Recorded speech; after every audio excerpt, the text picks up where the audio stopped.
Everyone, मैं हूँ अवनिका और आप देख रहे हैं अवनिका प्लस। आई होप आप लोग बहुत बहुत अच्छे होंगे।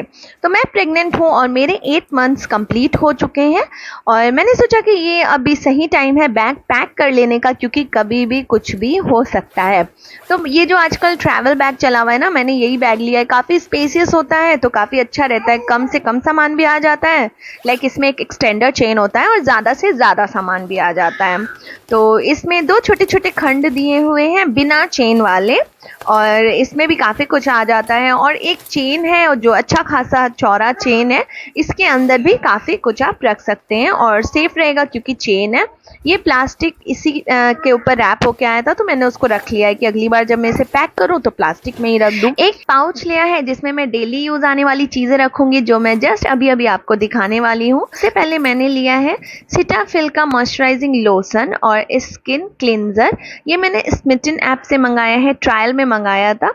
एक लिपस्टिक रख ली है, पता नहीं कब लगाने की ज़रूरत पड़ जाए, और एक काजल लिया है। वैसे मैं लैक्मे का यूज़ करती हूँ ज़्यादा करके, पर अभी मेरे पास मेबलिन था तो वो ही रख लिया।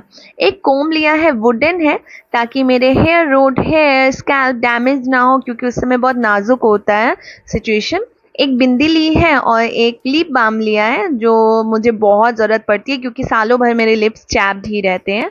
तो इन सब को मैं इस पाउच में रख लूँगी और काफ़ी कम सामान है तो ये सारा कुछ इसके अंदर आ भी जाएगा। हेयर टाइज रख लिए हैं 2 कि बाल बांधने की ज़रूरत तो पड़ेगी ही। एक ब्रश का बॉक्स रखा है जिसके अंदर टूथपेस्ट, ब्रश और टंग क्लीनर करके मैंने रख लिया है, ताकि सारा कुछ एक जगह पे ही रहे। कुछ मैंने स्टील का सामान रखा है, 2 चाय का ग्लास, एक छोटी कटोरी और एक छोटा सा चम्मच। छोटी कटोरी चम्मच बाबू को दूध पिलाने के लिए और चाय का ग्लास चाय पीने के लिए, क्योंकि मेरे साथ मेरी मम्मी और हस्बैंड रहेंगे, उस हिसाब से मैंने 2 रख लिया। एक थर्मस रखा है जो कि करीब 750 ml का है। हाँ, और बाद में मैंने एक केटल भी रखा था, तो इस वीडियो में इसलिए मैं नहीं दिखा पाई हूँ। और कुछ बेबी का सामान रखा है, मैंने अलग अलग पाउचेस में करके रख लिए हैं ताकि बिल्कुल भी दिक्कत ना हो निकालने में। ये रुमाल वाला पाउच है जिसमें कुछ इस तरीके के रुमाल है। ये काफ़ी अच्छे से कोई भी तरह का लिक्विड हो उसको एब्जॉर्ब कर लेते हैं और बहुत सॉफ्ट है, बच्चे के ऊपर भी काफ़ी सॉफ्ट रहेंगे। और कुछ कॉटन के रख लिए हैं 1-2 जो कि थोड़े बड़े साइज़ के हैं। और साथ ही मैंने टोपी, मिटन, सॉक्स ये सब भी रखा है, जो कि सारा का सारा पुराना है। ये मैंने पार्ट के टाइम का संजो के रखा हुआ था। ये टोपी मैंने खुद से बनाई है, प्योर कॉटन के कपड़े की है, जो कि बहुत सॉफ्ट रहता है बच्चे के ऊपर।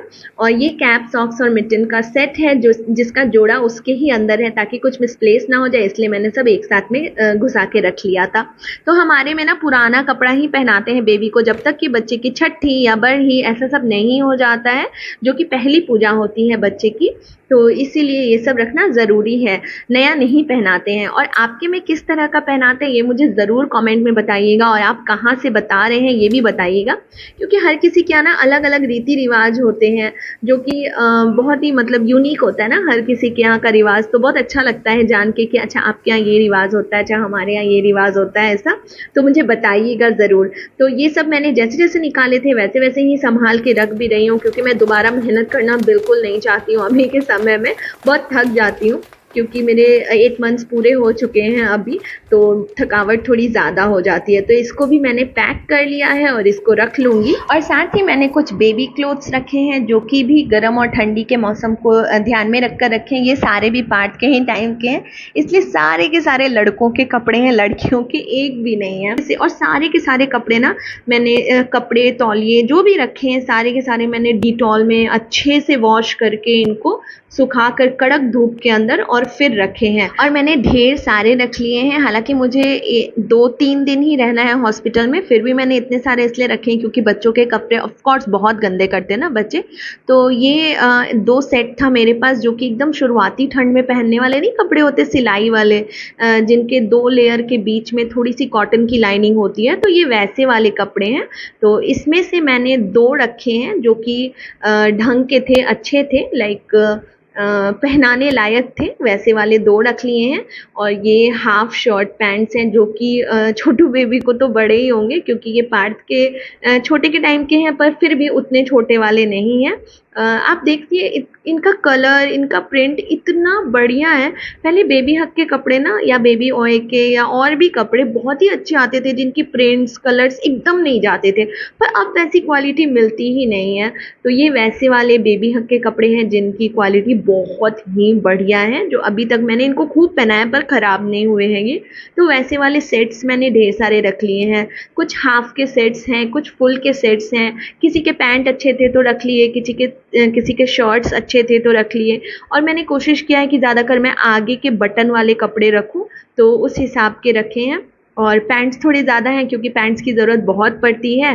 तो मुझे लग रहा है मैं थोड़ी ज़्यादा बोल रही हूँ, पर अगर आपको अच्छा लग रहा होगा तो आप वीडियो पूरी ज़रूर देखिएगा, ठीक है। और साथ ही मैंने 2 गाउन्स रखे हैं जिनकी ज़रूरत मुझे बिल्कुल नहीं पड़ी। ये मैंने मीशो से मंगाए थे और इनका कलर, कपड़ा इनका सबका बहुत ही बढ़िया था। मैं अभी फ़िलहाल ट्रांसफ़र होके पटना में रह रही हूँ। मेरे हस्बैंड की ट्रांसफ़रेबल जॉब है, तो वहाँ मैं पहली बार ही डिलीवरी करा रही हूँ। मेरे बेटे की डिलीवरी मैंने अपने होम टाउन मुजफ्फरपुर में ही करवाई है और वहाँ का एक्सपीरियंस मेरा बहुत ज़्यादा ख़राब रहा। मैंने रंजना मिश्रा के यहाँ करवाया था डिलीवरी और वहाँ का एक्सपीरियंस बहुत ही दर्दनाक था मेरा। और इस बार भी हमने बहुत सारे हॉस्पिटल्स चेक किए, उनकी फैसिलिटीज़ चेक की कि हम इस बार भी होम टाउन कराएंगे, पर हमारा एक्सपीरियंस इस बार भी इतना ख़राब था कि हमने सीधा सोचा कि नहीं, हम पटना चलते हैं। ज्योतिपुंज का हमने बहुत नाम सुना था, वहाँ जाकर आप सीधा भर्ती हो जाइए, उसके बाद आपको कुछ भी टेंशन नहीं लेना है, कुछ नहीं सोचना है। अच्छा, तो बैक टू पैकिंग। मैंने इस तरीके का फ्लीस वाला, जो कि थोड़ा सा ब्लैंकेट काइंड ऑफ होता है, एकदम पतला सा है ये, आगे पीछे दोनों ब्लैंकेट टाइप का ही है इसका मटेरियल। पर ये हल्की ठंडी के टाइम पे ना बहुत ही काम आता है बच्चों को पकड़ने के लिए। इसमें कैप टाइप का भी बना हुआ है और ऐसे ऐसे मैंने 2 रखे हैं कि एक अगर ख़राब हो जाए, लाइक सुसु कर दे, पॉटी कर दे, तो दूसरा वाला हम यूज़ कर लें। और मुझे ज़्यादा दिन रहना नहीं था हॉस्पिटल में, तो उसी हिसाब से मैंने वैसा रखा। और एक ये थोड़ा टॉवेल काइंड ऑफ है, अंदर में अगर आपको दिख रहा होगा तो थोड़े रोए हैं, और दूसरी साइड से ये प्योर कॉटन के कपड़े का है। और इसमें ना थोड़ा ऐसे चिपकाने वाला बना हुआ है जिसमें वेलक्रो दिया हुआ है। इसको अच्छे से पैक करके आप बेबी को ईजिली ले सकते हैं और हैंडल करने में बनता भी है। और मैंने छोटे छोटे 2 हैंड टॉवल्स रखे हैं। एक इस तरीके का थोड़ा बड़ा सा हैंड टॉवल रखा है।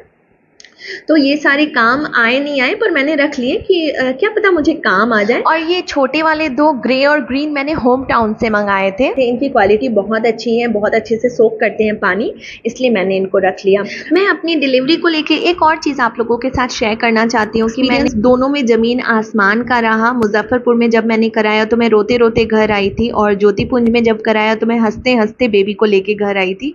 तो इसीलिए मैं कह रही हूँ कि अगर आप हंसते हंसते बेबी को लेके घर आना चाहते हैं तो डेफिनेटली एक अच्छा हॉस्पिटल चूज़ करें।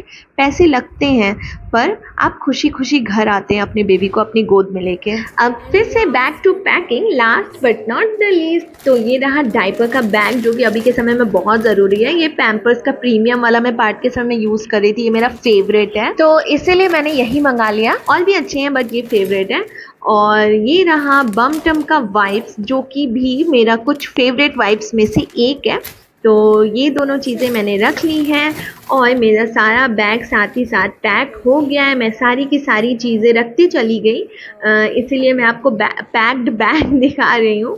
और अब हम बिल्कुल रेडी हैं बेबी को घर पे लेके आने के लिए। Thank you so much for watching. Bye bye.